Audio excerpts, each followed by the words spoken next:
നമ ശിവായ.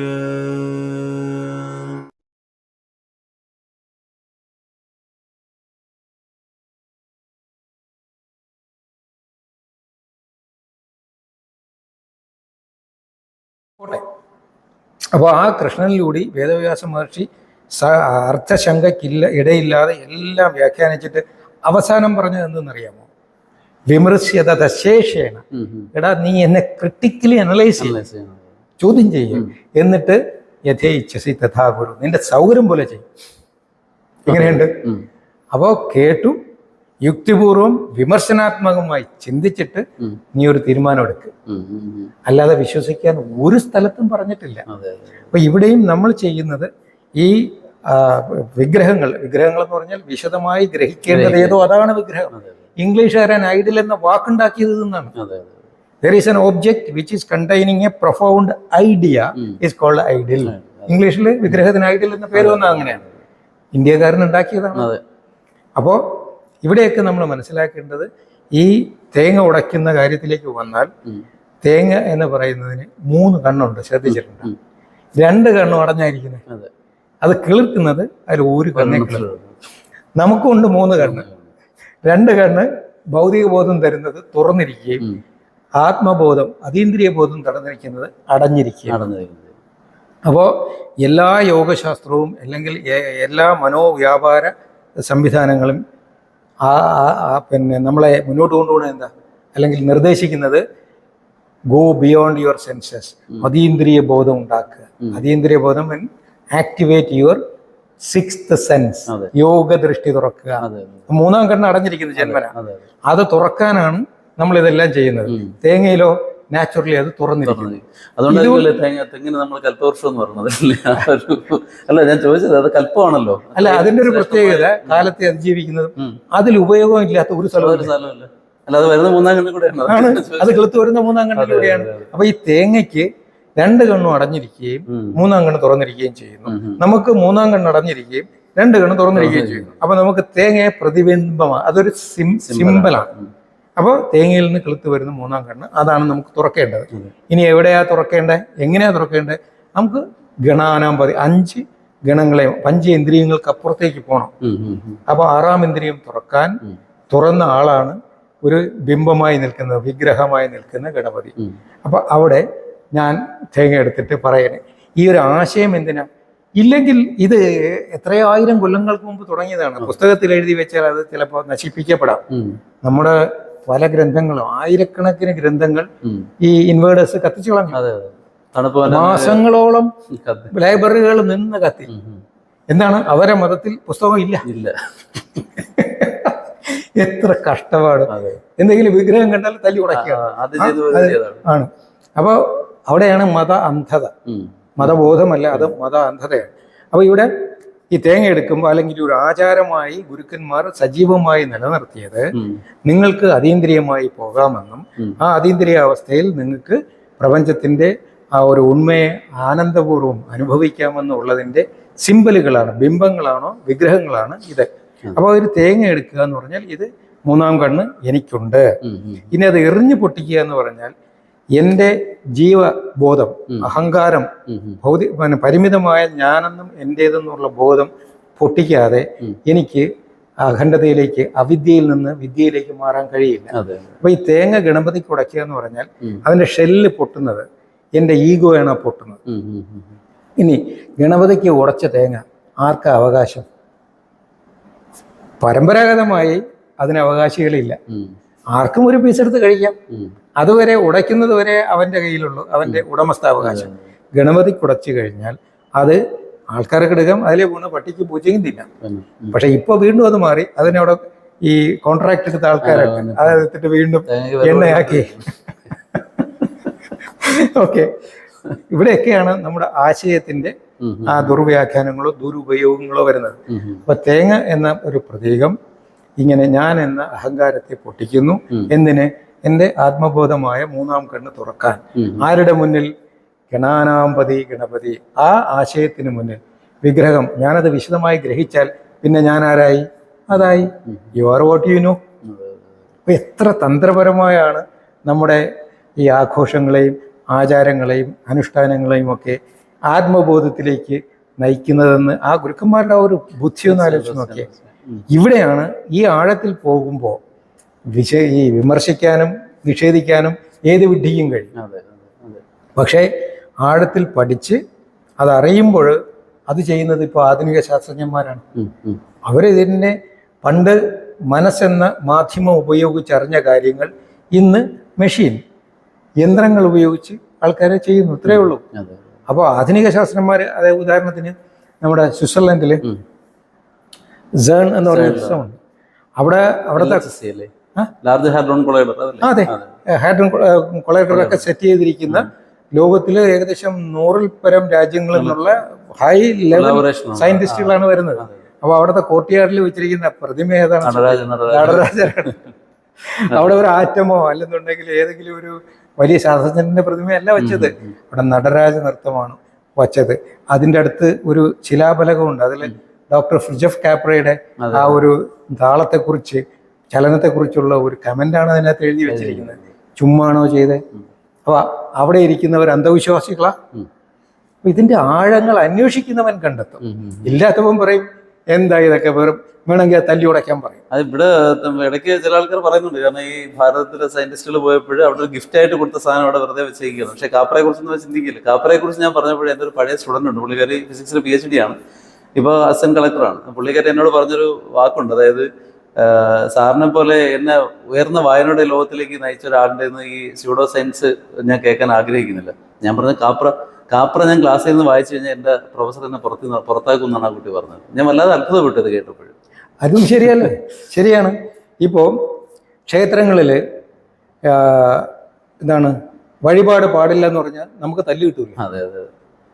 ഇപ്പോൾ ഈ ശബരിമല, എന്താണ് തിരുപ്പതി, പളനി, ഇവിടെയൊക്കെ ഈ അമിതമായിട്ട് നിങ്ങൾ വഴിപാട് നടത്തരുത്, അവിടെ പൈസ കൊടുക്കരുതെന്ന് പറഞ്ഞാൽ തല്ലാൻ വലിയൊരു വിഭാഗം ആൾക്കാർ വരും. കാര്യം എന്താ? അതുകൊണ്ട് ഉപജീവനം നടത്തുന്നവരാണ് ഈ തല്ലാൻ വരുന്നത്. ഇതുപോലെ ആധുനിക ശാസ്ത്രം വിറ്റ് ജീവിക്കുന്ന സോ കോൾഡ് സയന്റിസ്റ്റുകൾ. ക്ഷേത്രങ്ങൾ മാത്രമല്ല, ഇൻഡിവിജ്വലായിട്ട് ദൈവങ്ങളെ പർട്ടിക്കുലർ ആയിട്ട് ഇങ്ങനെ വിറ്റ് പോകുന്ന ഒരു കാലം കൂടെയാണത്. കാരണം ഓരോ ദൈവങ്ങളെ എടുത്തിട്ട് അവരുടേതായ ഒരു ഇത് ഉണ്ടാക്കുന്നുണ്ട്. അവരെ കൂടെ നിന്നില്ലെങ്കിൽ പോക്കാണെന്നുള്ളതാണ്. അല്ല, ഇത് തന്നെ ആധുനിക ശാസ്ത്രവും ചെയ്യുന്നത്. അപ്പോൾ എപ്പോഴും അറിവിനോടൊപ്പം വ്യാപാരം ഉണ്ടാവും. അപ്പോൾ അതിന് കുറ്റം പറഞ്ഞിട്ട് കാര്യമില്ല. ഇപ്പോൾ സർട്ടിഫിക്കറ്റുള്ള അല്ലെങ്കിൽ PhD അല്ലെങ്കിൽ ഏതെങ്കിലും സർട്ടിഫിക്കറ്റ് ഉള്ള ഒരു പ്രൊഫസർ എന്ന് പറഞ്ഞിട്ട് അവർ പറയുന്നതാണ് ശരിയെന്ന് പറയുന്നത് എന്തുകൊണ്ടാണ്? അതല്ല എന്ന് പറഞ്ഞാൽ അവരുടെ ഉപജീവനം മുട്ടിയില്ല. അതാണ് ശങ്കരാചാര്യൻ പറഞ്ഞ ഉദരനിമിത്തം ബഹിർദവേഷം. ഇതെല്ലാം ഉദരനിമിത്തം. ഒരുപക്ഷെ നമ്മളെ അങ്ങനെ പറഞ്ഞു, ഞങ്ങൾ ഈ കാണിക്കുന്ന അഭ്യാസങ്ങളെല്ലാം ജീവിക്കാൻ വേണ്ടിയാണ്.